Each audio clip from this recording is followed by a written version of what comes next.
Hello and welcome to my channel. I'm Margaret, and here I share real-life stories from my friends at the nursing home. He told me they couldn't visit this year because money was tight. Then Instagram showed them under the Eiffel Tower.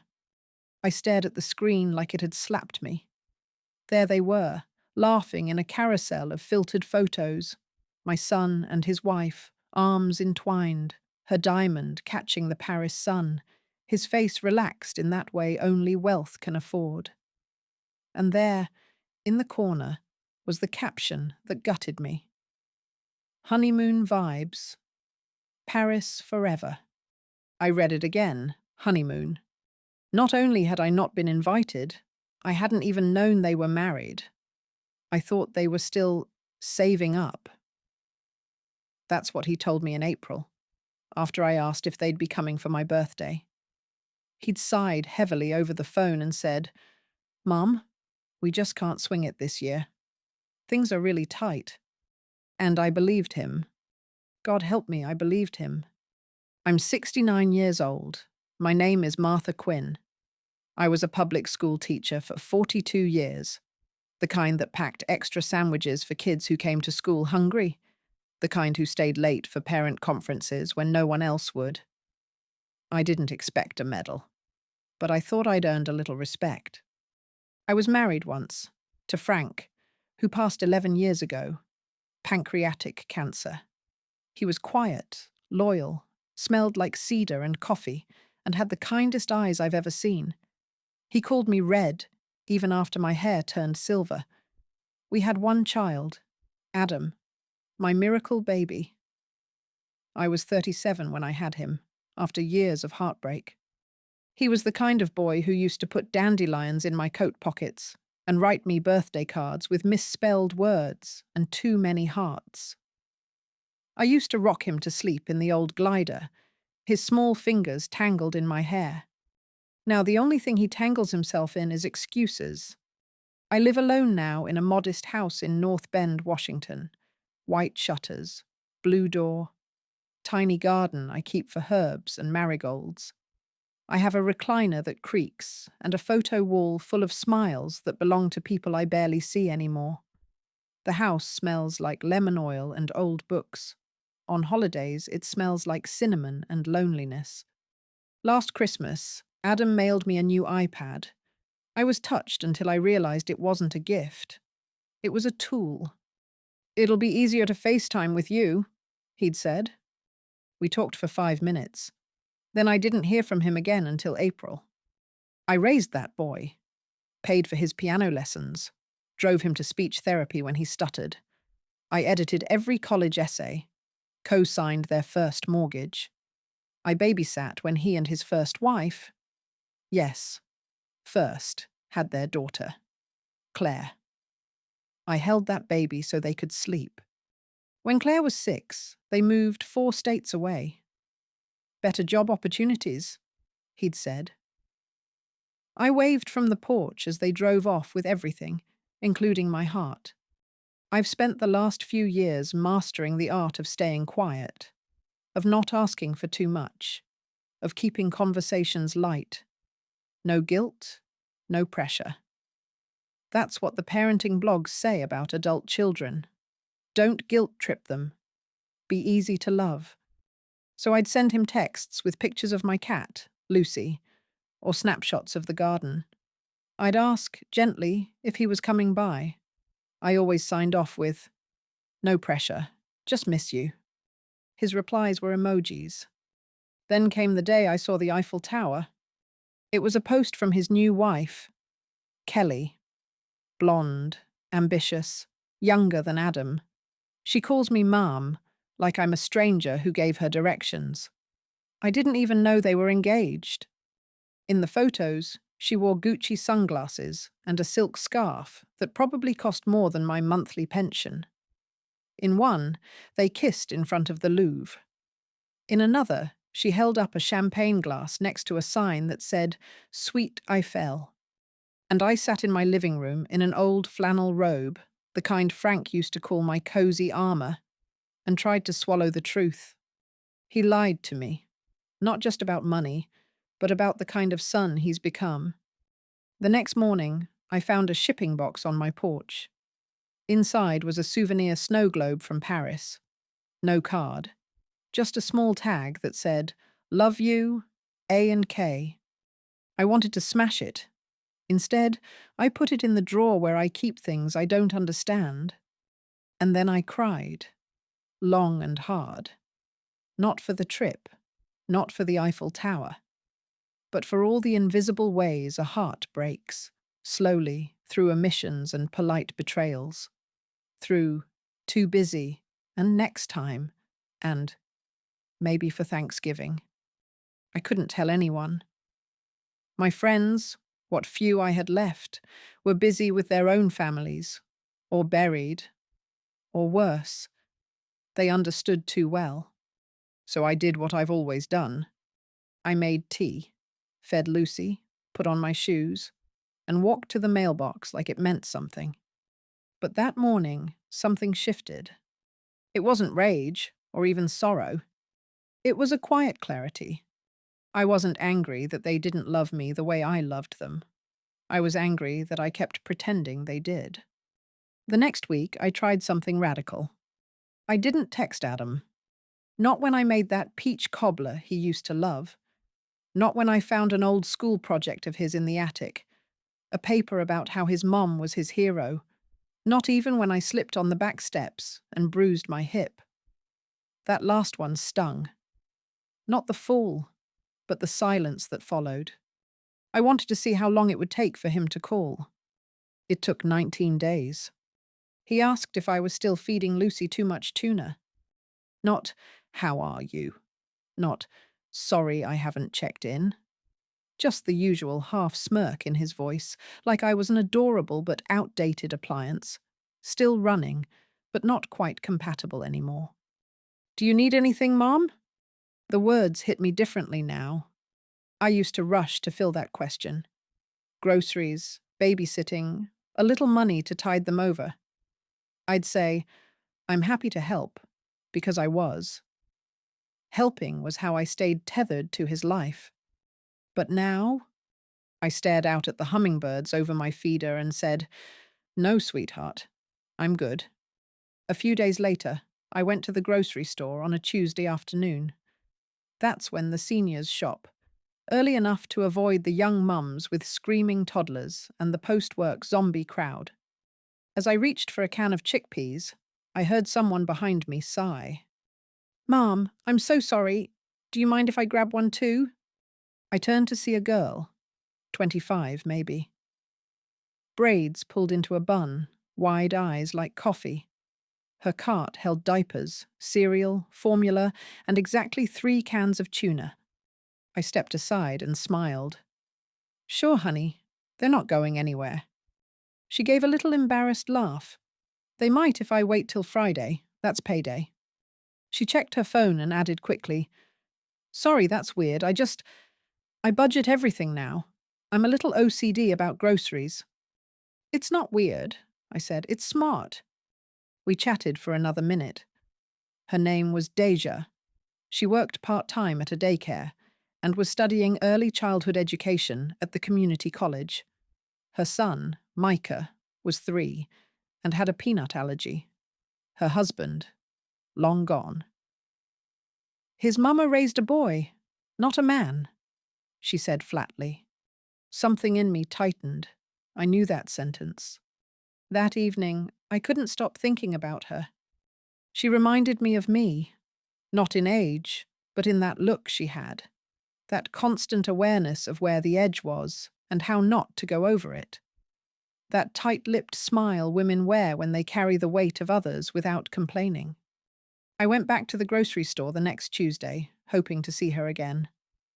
I don't know what I was expecting. Fate isn't usually that accommodating. But there she was. Same time. Same cart. This time Micah was with her, babbling about chocolate milk. I crouched down and said, "I like chocolate milk too, Micah, especially with a straw." He looked at me solemnly. "You old." Deja gasped, horrified. "Micah, you don't say that." I laughed. He's not wrong. We both laughed after that. And something shifted. She invited me to the community centre where she volunteered on Saturdays. We do a food pantry and help with resumes and stuff. You'd like it.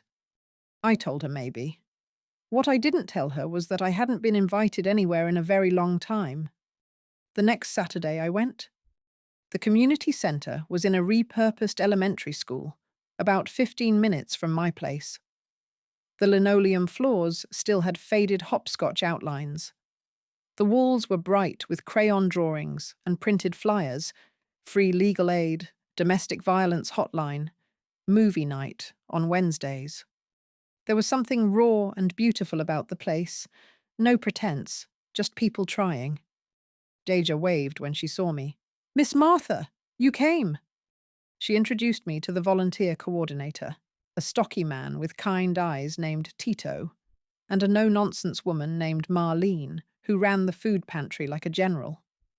They put me to work, sorting toiletries. It felt good, useful. Deja brought me lunch that day, a half sandwich and soup.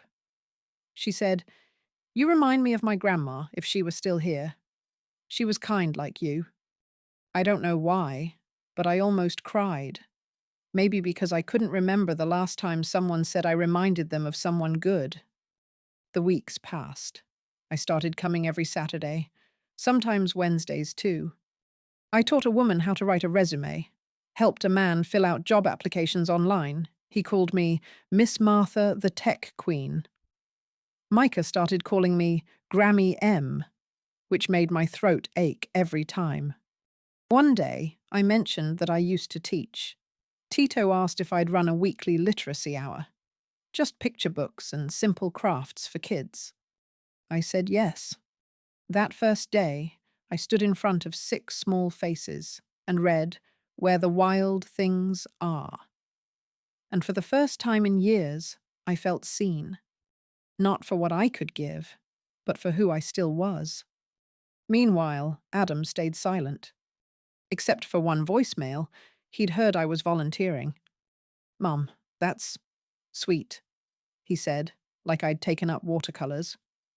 "Just don't overdo it, okay? You're not exactly 25. I laughed out loud at that.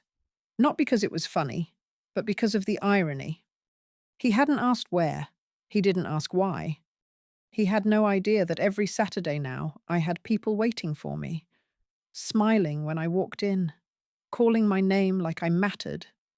Then, 2 months in, Deja sat beside me on a metal bench behind the centre and said quietly, "Miss Martha, can I ask you something?" "Of course." "If anything ever happened to me, would you take Micah?" The question was a stone in my chest. I mean, it's just me and him, no family. And I see how he loves you. I haven't written anything official, but I wanted to ask. I stared at her chipped nail polish, the worry lines around her mouth. She was doing the one thing my own son hadn't done in years, trusting me with something precious. I reached out and took her hand. "Yes, honey, I would." That night, I opened my bottom desk drawer. Inside was my will, drafted years ago when Adam and Claire were my whole world. I stared at the line that read, "All possessions, assets, and estate to be passed to my son, Adam Quinn." I picked up a pen and began to cross things out. The next morning, I went to a lawyer. His name was Daniel Tran. Sharp suit, warm eyes, office full of paper, and potted plants his assistant clearly kept alive. I told him I wanted to update my will. He opened a folder and clicked his pen. "Any major changes?" I smiled. "Just everything." We spent over an hour going through it. He asked careful questions. Did I understand the implications? Did I want to notify my son? "No," I said, stirring the cream into my coffee. "I don't need to explain kindness to someone who stopped showing it." By the end, it was official. Deja would get the house. Micah would get the college fund I'd quietly started with what little I had. The rest, modest savings, furniture, car, would go to the community center under Marlene and Tito's stewardship. I walked out of that office feeling something I hadn't felt in years. Steady? A few days later, I got a call from Adam. It was 7:11 p.m. I remember because I was in the middle of watching Jeopardy and still had a biscuit in the oven. He never called that late unless something was wrong. "Hey, Mom," he said, voice a little too casual. I sat down slowly. "Hi, Adam." "So, random question." He chuckled. "Did you update your will?" The room went very still. My heart didn't race. I didn't flush.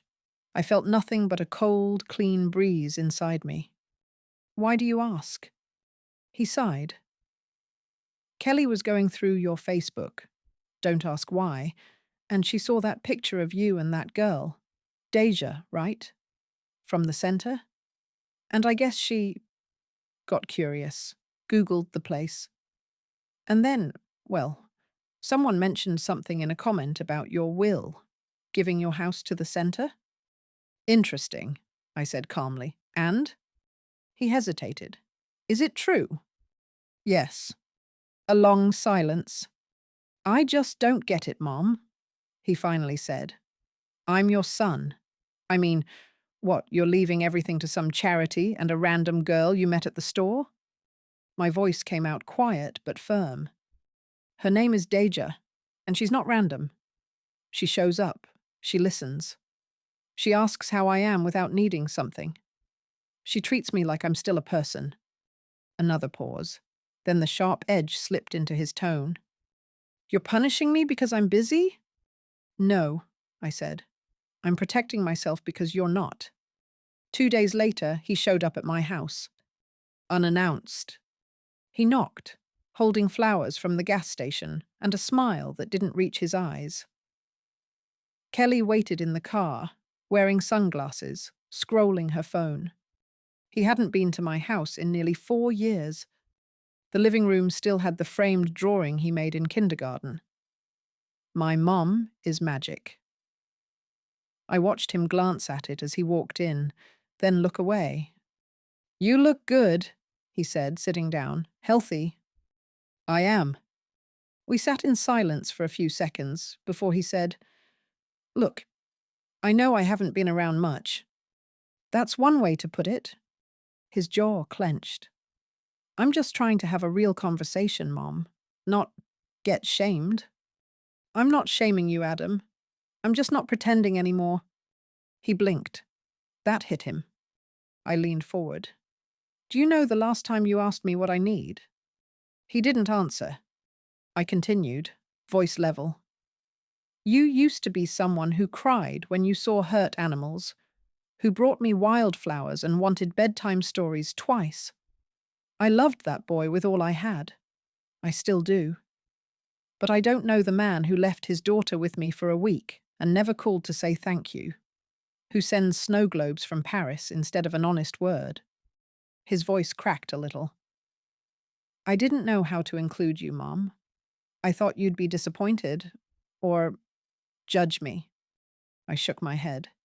"You judged yourself, Adam. I just stopped covering for you." When he left, he said, "I hope you change your mind." I opened the door for him. I already changed my life. The next Saturday, Deja found me in the literacy room. She looked flustered. She had Micah on one hip and a box of board books on the other. "What's wrong?" I asked. "You're not going to believe this, but Adam showed up at the center." I blinked. "What?" "He said he wanted to see what the place was about. Asked Tito about you. I didn't let him stay long." "Did he say anything?"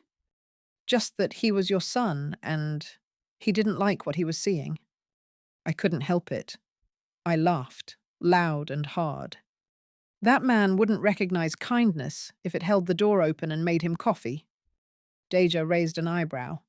"So what are you going to do?" I looked out at the hallway, where kids were drawing hearts on butcher paper, and Micah was handing Tito a crayon like it was gold. I said, "Nothing." She stared at me. "Nothing?" I smiled. "I don't need to scream. I just rewrote my will. And I show up every week to a life I actually like. That's enough. But the real surprise came 2 weeks later. I got a letter in the mail. Real paper, real handwriting, no return address. Inside it said, Mom, I don't know if I'll ever understand your choice, but I see now that you made it because I stopped being your son in anything but name. I don't blame you. I blame myself. I'm sorry. Adam. I read it once, then again, and then I placed it in the same drawer as the Paris snow globe, not because it hurt, but because it no longer did. 2 weeks after Adam's letter, I opened the mail to find something else unexpected. An invitation. Not from Adam, from Tito. Miss Martha, he'd written in his neat print. We're honoring our volunteers at the Community Center Appreciation Night. Please come.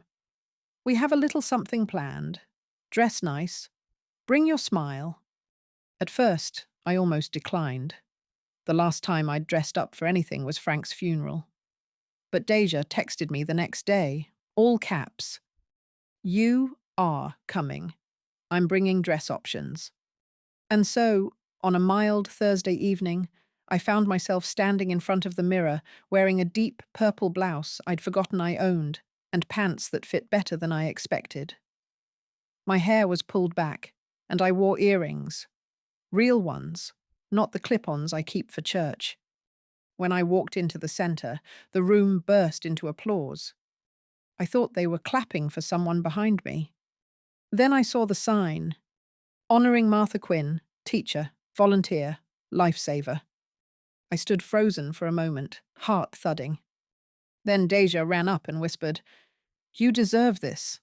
Don't argue. Just take the love. There was cake, music, laughing kids with jelly-sticky fingers hugging my legs. Tito gave a speech. Marlene cried halfway through hers, which made me cry too. They gave me a framed photo collage of moments I didn't even know they'd captured. Me reading to Micah, helping a woman with job forms, hugging Deja after a pantry shift. At the end of the night, Deja pulled me aside. I have something else for you, she said. She handed me a folder. Inside was a printed itinerary. Deja, what is this?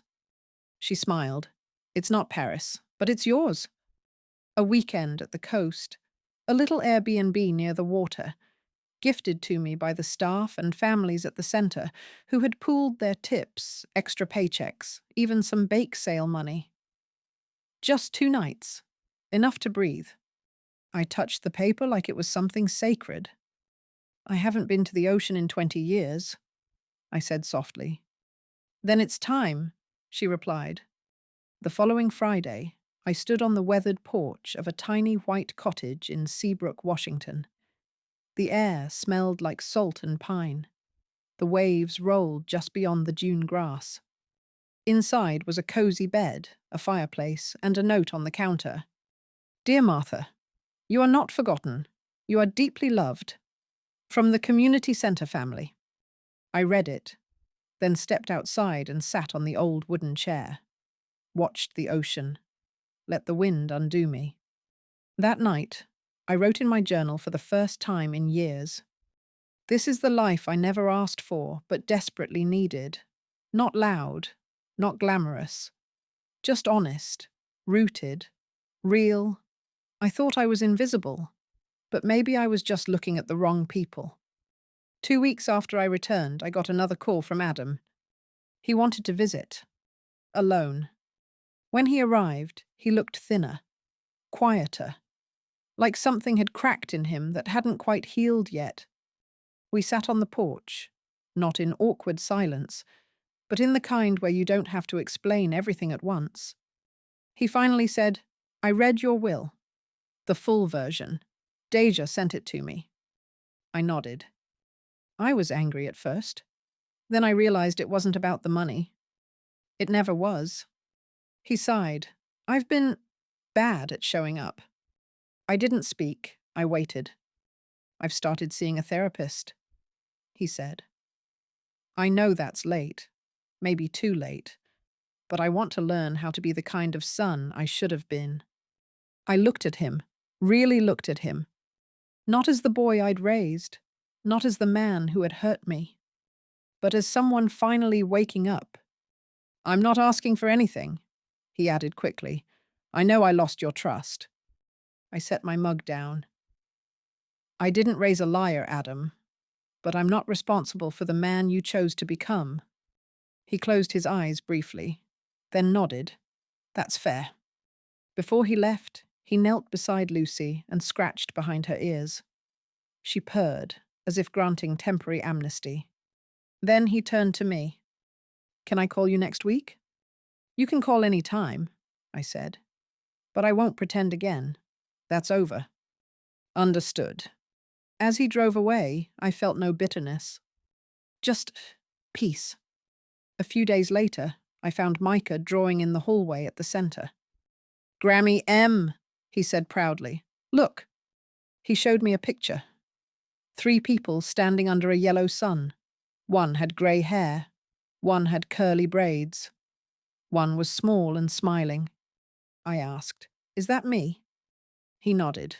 "You, Mama, me, we together?" I swallowed hard. Then said, "Yes, baby, we are." 6 months passed. The seasons changed, and so did I. My hair got a little shorter, my mornings a little brighter. I bought a new coat, deep green, warm, with pockets just right for my hands and a peppermint or two for Micah. I hadn't heard much from Adam since his visit. A text on my birthday, a photo of Claire holding a science trophy. Then silence again. But this time it didn't feel like absence. It felt like space, the kind I no longer rushed to fill. My days found a rhythm. Mornings with coffee and Lucy curled on my lap. Afternoons at the community centre helping wherever needed. I even took up baking again. Banana bread, cornbread, anything that made the place smell like home. Deja and I became something more than friends. Not quite family in the legal sense, but something richer. She stopped asking if I'd be at the centre and just said, "See you tomorrow, right?" We cooked Sunday dinners together, shared car rides, watched movies with Micah falling asleep between us like a living exclamation point. Sometimes I caught myself laughing, full-bellied, head-thrown-back laughter, and thought, Frank would have liked this version of me, this unburdened woman, this reborn creature who finally believes she deserves joy. Then, one rainy Thursday afternoon, a woman showed up at the community centre. Mid-40s, tight smile, designer bag. "Excuse me," she said, scanning the room. "Is there a Martha Quinn here?" I stepped forward slowly. "That's me." She looked me over, carefully, the way you assess the quality of fabric. "I'm Kelly, Adam's wife." I nodded. I remember. She cut to the chase. "He doesn't know I'm here, but I think you and I need to talk." We stepped outside, under the awning, where the rain hit the gutters like static. "I'll be honest," she said. "I used to think you were just soft, a doormat." I smiled thinly. "A lot of people mistake kindness for weakness." She hesitated. "But Adam's changed. He's trying. He talks about you, about what he missed." I said nothing. "I guess I'm just asking if there's still a door open." I took a long breath, looked out across the parking lot, where Micah was running between puddles in yellow boots, squealing with delight.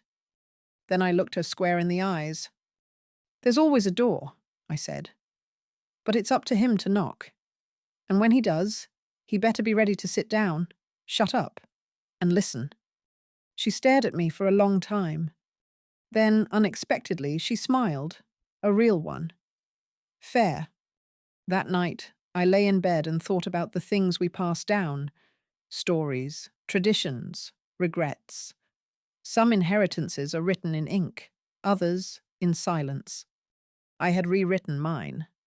Not out of spite, but self-respect. I didn't need Adam to understand every choice I made. I just needed me to believe in them. The first daffodils came up early that spring. Micah spotted them on a walk and shouted, "Grammy, your flowers are waking up." He was right. So was I. One warm Saturday, Tito asked me to say a few words to the new volunteers. I stood in front of a half circle of 20-somethings, tired eyes, hopeful smiles, and said, "I used to think life shrank as you got older, that you had fewer people, fewer chances, less love. But I was wrong. Life doesn't shrink. We just stop showing up for it." I paused. And then one day, if you're lucky, life invites you to show up again, on your own terms. The community centre named the new literacy room after me that summer. The Martha Quinn room for little readers. They even painted a mural, an old oak tree, children gathered beneath it, books in hand. And above, a quote I had written in my journal, now in big, bright letters. "Love isn't a bloodline. It's who stays when you need them most." The last time Adam visited, he came alone again. No demands, no flowers, just a small box. Inside was the dandelion drawing from his kindergarten years, newly framed. He'd written something on the back. For my mother, who was magic, and still is. I held it in my lap and looked up at him. "I'm not asking for everything back," he said, "but maybe we could start with lunch?" I nodded. One condition. He looked nervous. "What? You bring dessert?" He grinned. "Deal." And just like that, the table, once so painfully empty, was beginning to fill again. Not with perfect people, but with true ones. The ones who show up. The ones who stay. The ones you choose.